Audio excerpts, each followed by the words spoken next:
শুধু বাংলাদেশে আটকে নেই শাকিব খান, সঙ্গে ইন্ডিয়াও মাতিয়েছে সুপারস্টার শাকিব খান।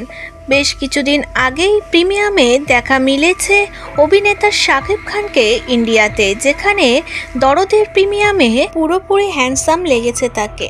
শাকিব ভক্তরা বরাবরই শাকিবকে দেখে উত্তেজিত হয়ে যায়, তাই তো এবার এক ভক্ত নিজের জামাতেই অটোগ্রাফ লিখলেন শাকিব খানকে দিয়ে, যা দেখে আরও কিছু মানুষ মন্ত্রমুগ্ধ হয়েছে। তারা কমেন্ট করেছে, সত্যি বাংলাদেশের সুপারস্টার শাকিব খান। শাকিব না থাকলে হয়তো বাংলাদেশ এতটা নাম করতো না কখনোই।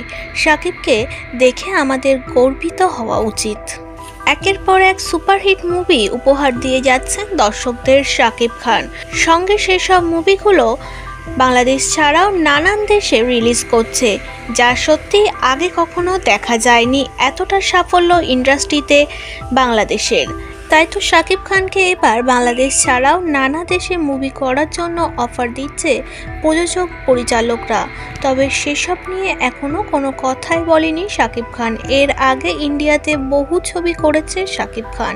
জানা যাচ্ছে দরদ রিলিজের পর রিলিজ করবে শাকিবের বরবাদ ছবিটি। তারপরেও নাকি হাতে বেশ কয়েকটি কাজ রয়েছে তার।